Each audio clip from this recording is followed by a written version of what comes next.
여러분 안녕하십니까? 수요일 아침 뉴스투데이 울산입니다. 오늘의 주요 뉴스입니다. 북구 율동 택지 개발지구의 아파트 공사 현장 옆에 거대한 철탑이 세워져 아파트 입주를 앞둔 주민들이 반발하고 있습니다.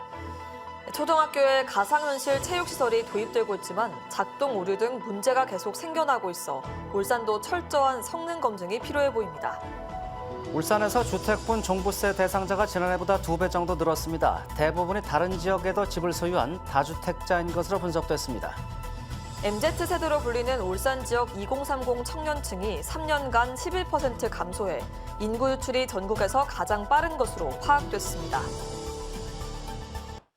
요즘 전국 초등학교에서 가상현실 기술을 접목한 체육시설을 앞다퉈 도입을 하고 있습니다. 그런데 울산 또한 이 시설을 먼저 도입한 다른 지역을 보면은 작동 오류 등 문제가 생겨나고 있습니다. 울산도 철저한 성능 검증이 필요하다는 지적입니다. 최지호 기자가 취재했습니다. 클릭 몇 번이면 다양한 운동장으로 변하는 가상현실 체육관.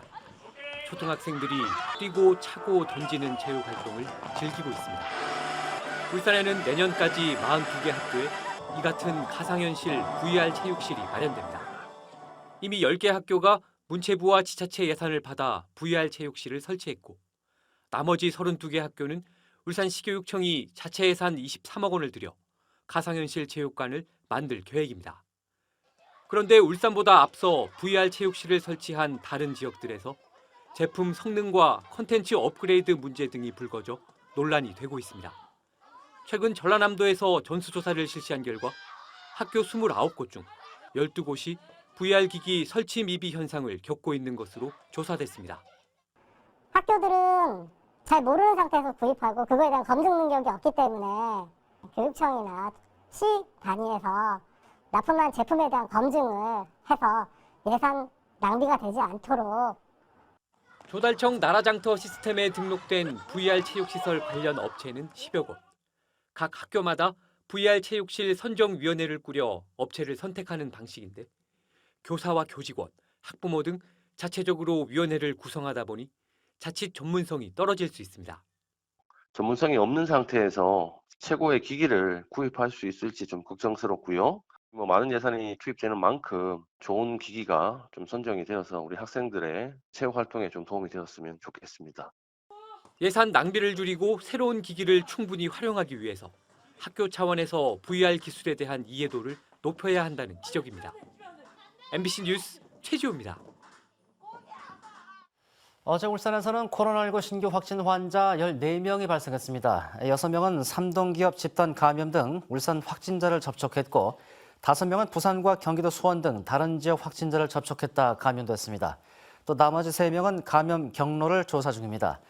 한편 어제까지 울산 지역의 코로나19 누적 확진자는 5,598명입니다. 울산에서 주택분 종부세 부과 대상자가 8,000명에 달하는 것으로 파악됐습니다. 지난해보다 2배 정도 증가한 건데요. 액수는 6배 이상 올랐습니다. 또 다른 지역에도 집을 소유한 다주택자가 많은 것으로 분석됐습니다. 이상욱 기자가 취재했습니다. 울산 남구의 한 아파트 단지입니다. 이 아파트 전용 면적 84제곱미터 한 채는 지난 9월 12억 원에 거래돼 최고가를 기록했습니다. 지난해 초만 해도 7억 5천만 원에 거래되다가 9월에 9억 9천만 원, 지금은 평균 10억 원 이상에 팔리고 있습니다. 인근의 다른 아파트 단지도 매매 가격이 2년 새 평균 30% 올랐습니다. 이 같은 집값 상승과 맞물려 울산의 아파트 공시 가격은 2년 새 평균 20% 정도 상승했습니다. 주택분 종부세는 공시 가격을 기준으로 부과되는데 올해 울산의 종부세 부과 대상은 8,000명, 지난해보다 2배 늘어났습니다. 부과세액은 지난해 63억 원에서 올해 393억 원으로 6.2배 급증했습니다. 울산에서는 1주택자의 종부세 부과 기준인 공시지가 11억 원이 넘는 아파트는 400채 안팎에 불과합니다. 때문에 울산에 살면서 서울과 부산 등지에 집을 가진 다주택자가 늘면서 종부세 부과 대상이 증가했다는 분석입니다. 부유층에서 서울 경기 쪽으로 갖고 있는 게 많아요. 그러니까 울산하고 걸쳐 있으니까 이게 주소지에 있어서 이 종부세가 많이 부과될 거예요. 울산뿐 아니라 다른 지방광역시도 종부세가 큰 폭으로 늘어났습니다. 부산과 경남도 부과 대상이 2배 늘었고 세종은 지난해 4,000명에 불과하던 종부세 부과 대상이 올해 11,000명으로 2.8배 증가했습니다. 상당수가 또 다주택자들의 거주하지 않는 주택에 전월세로 계신 분들이 많아서 올라간 종부세만큼 사실은 전월세 가격을 추가적으로 올리는 그런 부작용도 좀 예상이 됩니다. 현재 아파트 매매가 대비 공시지가 반영 비율이 70%에 불과한 점을 감안하면 앞으로 종부세 부과 대상이 점진적으로 늘어날 거란 분석이 나오고 있습니다. MBC 뉴스 이상욱입니다. 북구의 한 신축 아파트가 입주를 시작하고도 주변 도로 공사가 지연돼 주민들이 불편을 겪고 있습니다. 중산 매곡 에일리넷들 아파트 입주민들은 지난 1일부터 입주가 시작되는데도 인근 왕복 4차선 도로의 확장 공사가 끝나지 않고 있다고 지적했습니다. 이에 대해 북구청은 아파트 시행사가 공사를 맡았는데 도로의 폭이 도면과 달라 공사가 중단된 상태라며 준공 만료 기간인 올해 말까지 문제를 해결하겠다고 밝혔습니다. 좀 아이들한테 많이 위험하지 않을까, 장기간 이렇게 두면. 그렇기 때문에 이게 빨리 좀 이제 정리가 됐으면 좋겠습니다.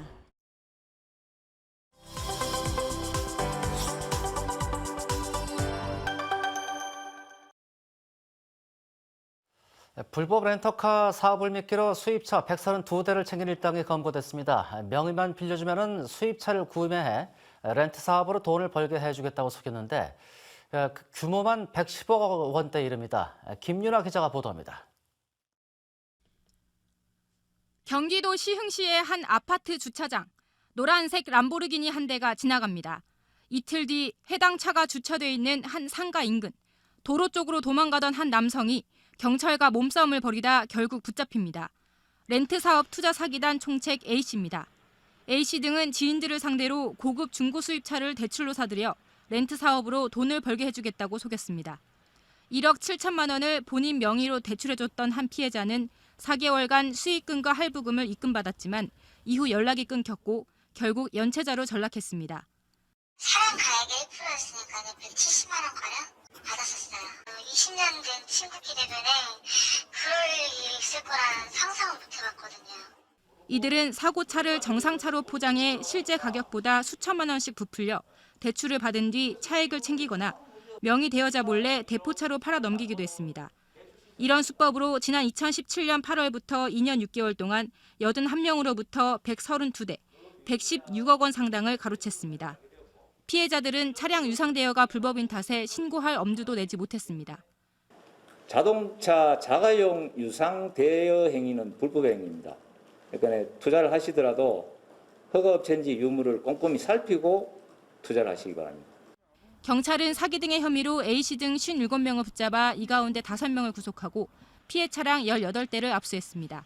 MBC 뉴스 김윤아입니다. 거제 수협이 부실 대출로 40억 원의 손실이 발생했는데도 관련자 징계와 변상 조치는 소극적이라는 비난이 일고 있습니다.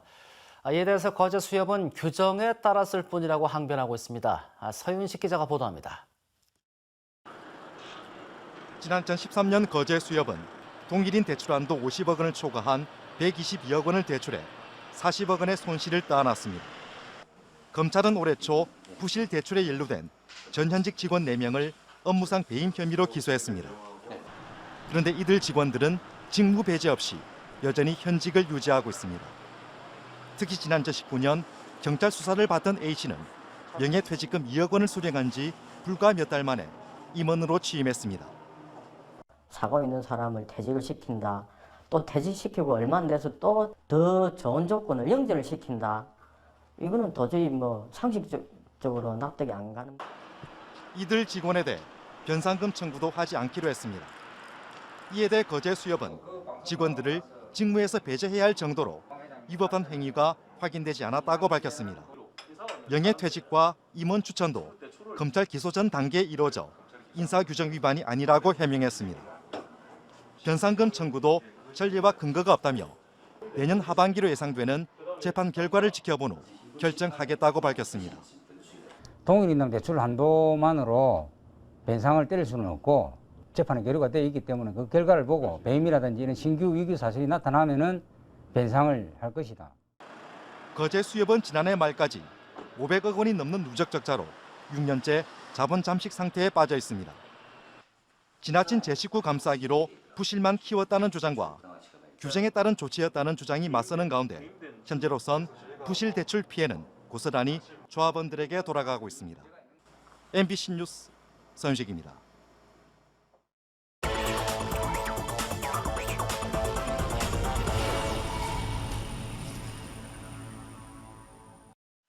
롯데건설이 추진 중인 강동 리조트가 생활형 숙박시설인 레지던스 중심으로 바뀐 데 대한 논란이 계속되고 있습니다. 일부 강동 지역 지주와 개발업자 등은 레지던스가 사실상 주거시설로 악용되는 사례가 많아 관광 활성화에도 도움이 되지 않을 거라고 반발하고 있습니다. 이에 울산시는 레지던스가 주거시설로 악용될 우려가 없고 약속한 워터파크는 스파 형태로 대체돼 롯데의 계획에 법적인 문제가 없다는 입장입니다. MZ세대로 불리는 울산의 2030 청년층 인구 유출이 전국에서 가장 빠른 것으로 확인됐습니다. 통계청에 따르면 울산의 20세에서 39세 인구는 2018년 31만 9천여 명에서 올해 10월 28만 4천여 명으로 3만 5천여 명, 11% 감소했습니다. 이 같은 감소율은 전국 17개 시도 중 가장 높은 것으로 전국 평균 감소폭은 4.7%로 집계됐습니다. 고래생태체험관이 코로나19로 운영을 중단했던 고래생태 설명회 등 대명 행사를 다음 달 1일부터 재개합니다. 고래생태 설명회는 돌고래의 먹이 시간에 맞춰 돌고래의 건강관리와 운동 모습을 관람할 수 있는 대면 프로그램입니다. 남구도시관리공단은 현장을 찾는 방문객들을 중심으로 운영 재개 요청이 증가하고 있다고 설명했습니다.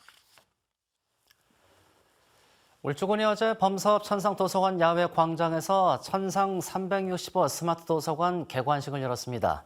이 도서관은 문화체육관광부가 실시한 유도서관 서비스 지원 공모 사업으로 건립됐습니다. 이곳에서는 연중 무휴 비대면으로 도서를 대출 반납할 수 있고 예약 대출도 할 수 있습니다. 동구가 지역 5개 구군 가운데 체육 문화 인프라가 가장 열악한 것으로 나타났습니다. 홍유준 동구 의장은 행정사무감사에서 구군별 축구장 등 공공체육시설 전체 122곳 가운데 동구 시설은 9곳에 불과했고 울산시가 예산을 투입해 운영하는 공공체육시설도 동구에는 한 곳도 없다고 지적했습니다.